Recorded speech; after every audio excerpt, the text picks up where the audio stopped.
5000 soldats lancés à l'assaut, et pourtant, tout s'effondre en quelques heures. Pourquoi?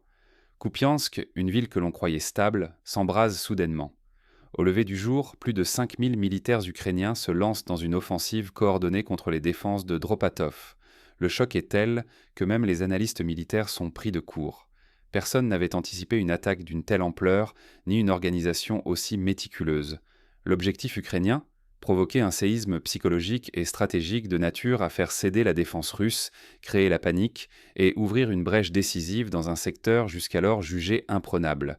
Mais la question centrale demeure. Suffit-il d'amasser des milliers de soldats pour garantir une victoire dans une bataille moderne, ou existe-t-il un facteur invisible, plus déterminant encore? Car si la véritable clé d'un affrontement est ignorée, toute analyse militaire devient vaine, condamnant à la fois les ressources, la crédibilité et surtout des vies humaines. Alors, comment la défense de Kupiansk a-t-elle résisté à ce choc inattendu? Plongeons-nous maintenant dans la réalité brute du front. Dans les prochaines minutes, découvrons comment le général Dropatov et ses hommes ont fait face à cette vague et transformé la panique annoncée en résistance coordonnée. Préparez-vous à découvrir les failles et les forces insoupçonnées derrière la ligne de front. Pourquoi Kiev a-t-il risqué autant sur une seule opération? C'est la question qui hante tous les analystes depuis le début de l'offensive sur Kupiansk. Derrière cette attaque massive, la pression politique et morale sur le commandement ukrainien était à son comble. Il fallait, coûte que coûte, redonner confiance à la population et prouver à ses alliés que l'armée pouvait reprendre l'initiative. L'objectif était clair: désorganiser la défense orchestrée par le général Dropatov et semer la panique au sein des troupes russes. Pour y parvenir, Kiev a élaboré une manœuvre complexe, multipliant les axes d'attaque avec l'appui de groupes d'assaut spécialisés, de blindés rapides, de drones de reconnaissance et même de fausses cibles pour tromper la défense adverse. Chaque détail a été pensé pour maximiser l'effet de surprise. Sur plusieurs secteurs, des unités d'élite ukrainiennes, longtemps tenues en réserve, ont finalement été engagées. L'espoir a percé jusqu'au cœur administratif de Kupiansk, déstabilisé la chaîne de commandement de Dropatov et ainsi changé la dynamique de tout le front oriental. Mais cette ambition avait un prix vertigineux. Un échec aurait signifié la perte de centaines de soldats, un effondrement du moral et surtout la remise en cause de la capacité de Kiev à influencer l'évolution du conflit. C'était une opération où se jouait à la fois la crédibilité de l'armée ukrainienne et la confiance de ses partenaires internationaux. Dans la première vague de l'attaque, l'intensité des combats a atteint un point rarement vu. Chaque rue de Kupiansk devenait un enjeu stratégique. Pourtant, alors que l'offensive semblait inarrêtable, l'apparente surprise n'a pas suffi à garantir la victoire. Mais face à cette déferlante, la riposte russe ne s'est pas fait attendre. Nous allons maintenant découvrir comment le général Dropatov a orchestré la défense et contré cette offensive grâce à une coordination tactique hors norme. Comment une défense apparemment vulnérable est-elle devenue un piège mortel pour l'assaillant? Dès l'apparition des premiers véhicules blindés ennemis, Dropatov active ses barrages mobiles et verrouille méthodiquement tous les axes de progression. Chaque carrefour, chaque ruelle de Kupiansk se transforme alors en micro-champ de bataille, savamment préparé pour ralentir et désorganiser l'offensive. L'artillerie russe cible précisément les blindés, tandis que des unités d'infanterie surgissent sur les flancs, utilisant la tactique classique de la tenaille. L'ennemi, coupé de ses arrières, avance sans savoir qu'il est déjà pris entre plusieurs feux croisés. Mais la subtilité de Dropatov va plus loin. Les drones, omniprésents dans les airs, détectent les faiblesses et les concentrations adverses. À la moindre brèche repérée, des manœuvres surprises se déclenchent, faux retraits, leurres et fausses percées pour attirer les assaillants dans des poches mortelles. Dans cette guerre de nerfs, la coordination est totale. Infanterie, artillerie et ingénieurs fusionnent leurs efforts, réagissant en quelques minutes à chaque tentative de percée. Les contre-attaques sont fulgurantes, souvent déclenchées avant même que l'ennemi ne comprenne qu'il est observé. La moindre perte d'équilibre, la moindre hésitation côté défenseur aurait pu entraîner l'effondrement du front et la perte irrémédiable de Kupiansk. Mais ce n'est pas tout. La population locale, d'abord terrifiée par l'intensité du combat, commence à reconnaître la discipline et la préparation des défenseurs. Progressivement, habitants et soldats communiquent, apportant un soutien logistique ou moral qui renforce la cohésion des lignes russes. Voir l'organisation et la maîtrise dans le chaos rassure et galvanise les troupes. Face à la supériorité numérique, Dropatov oppose la résilience psychologique et la maîtrise tactique. Chaque tentative ennemie se heurte à un mur invisible, où l'intelligence collective, la ruse et la rapidité d'exécution dictent le tempo du champ de bataille. À plusieurs reprises, des groupes d'assaut ukrainiens sont neutralisés avant même d'atteindre les positions principales. Les rues de Kupiansk, un théâtre de micro-combats acharnés, deviennent le symbole d'une défense qui refuse de céder, malgré la pression croissante. La moindre désorganisation, un simple manque de coordination, aurait suffi à tout faire basculer. Mais au fil des heures, l'initiative change imperceptiblement de camp. La solidité de la défense, couplée à la confiance retrouvée des habitants, inverse la dynamique du siège. L'assaillant, convaincu de sa supériorité, se retrouve aspiré dans une spirale d'incertitude et de pertes imprévues, là où il pensait dicter les règles, il se découvre prisonnier du jeu adverse. Mais l'histoire ne s'arrête pas à la résistance.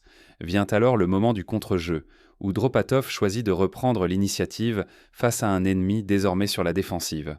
Quand l'attaque tourne soudain au désastre, qui prend l'ascendant, et surtout pourquoi?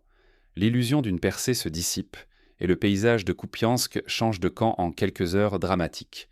Alors que les groupes ukrainiens s'étirent et peinent à maintenir le rythme de l'offensive, le général Dropatov ordonne une contre-attaque graduelle, méthodique, presque chirurgicale.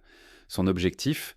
Désarticuler l'adversaire, couper la force en segments isolés, l'empêcher de se regrouper. Chaque manœuvre russe s'appuie sur le terrain, sur la connaissance méticuleuse des rues et des bâtisses, pour piéger l'ennemi là où il s'y attend le moins.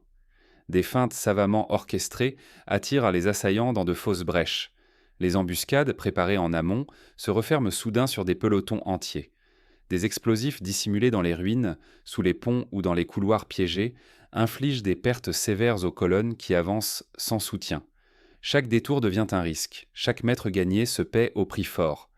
Sur le périmètre, les snipers russes, épaulés par des équipes de reconnaissance, verrouillent chaque issue et tractent les mouvements ennemis.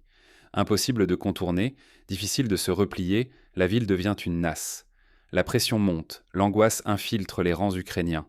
Rapidement, l'attaque initialement massive se délite. Pertes élevées, morale en chute libre, confusion dans la chaîne de commandement. Les ordres peinent à circuler, les initiatives individuelles prennent le pas sur la coordination. Les tentatives de réorganiser les groupes épars échouent sous le feu constant et les frappes ciblées. Tandis que la défense russe prend l'initiative, l'étau se resserre autour de Kupiansk. Dropatov étend progressivement le contrôle de ses troupes autour de la ville, repoussant les éléments restant loin du cœur urbain. L'élan ukrainien s'épuise. L'opération tourne au fiasco, le prestige des troupes est mis à mal. À Kiev, l'échec est un choc. La stratégie doit être revue en urgence alors que la confiance des alliés occidentaux vacille. Sur la scène internationale, la perception du conflit change. La supériorité numérique ne garantit rien face à une défense organisée, informée et déterminée. La crédibilité militaire de l'Ukraine est ébranlée, celle de la Russie renforcée. Tout se joue ici. La réputation des armées, la confiance des partenaires, la stabilité de la ligne de front. Au-delà du choc tactique, c'est un changement psychologique profond qui s'opère. Mais au-delà de la réussite tactique, quelles leçons stratégiques émergent vraiment de ce retournement spectaculaire? Qu'est-ce que la bataille de Kupiansk nous dit sur l'évolution du conflit et sur la guerre moderne elle-même? La supériorité tactique n'est-elle vraiment du nombre ou d'autre chose de plus subtil?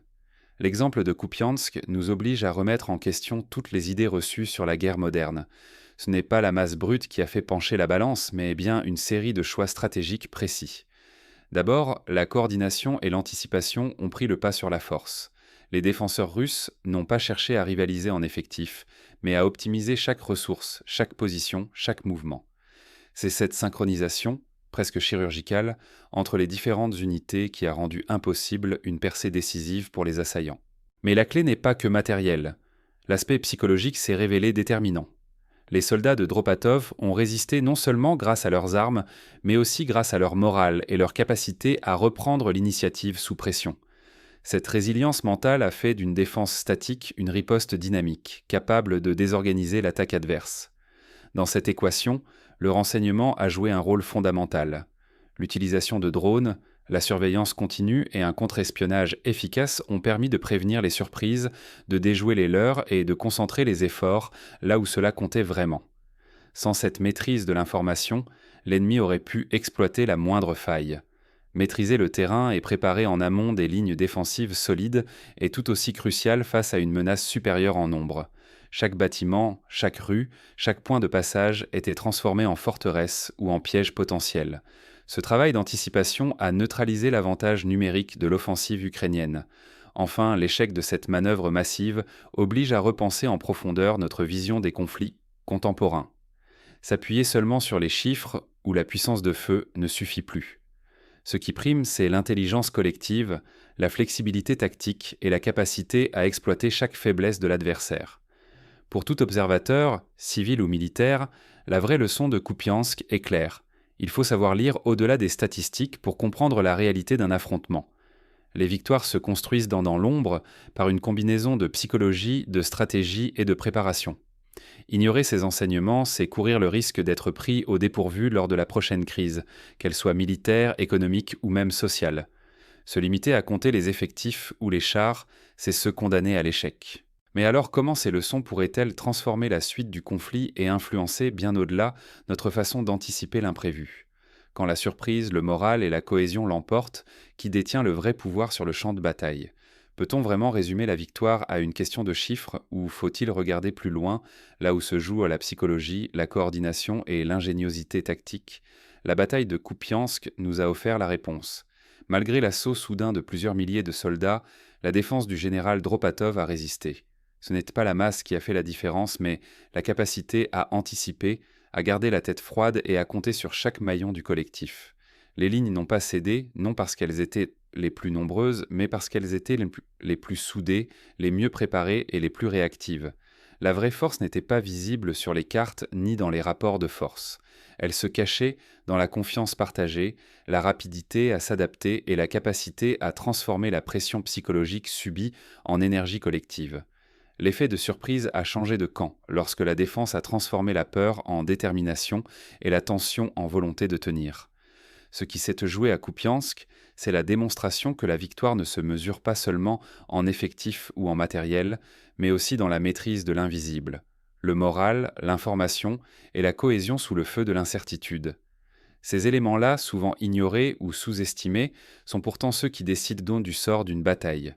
Votre capacité à décrypter les conflits et à comprendre le vrai sens d'une victoire repose sur l'attention que vous portez à ces forces cachées. Ignorer leur importance, c'est risquer de mal analyser les crises à venir et de sous-estimer ce qui, dans l'ombre, prépare la victoire ou la défaite. Alors, la prochaine fois que vous entendez parler d'un affrontement ou d'une offensive majeure, posez-vous cette question. Qui contrôle réellement le champ de bataille? Celui qui compte sur la force brute ou celui qui orchestre la surprise garde le moral de ses troupes et n'a jamais cessé de penser un coup d'avance?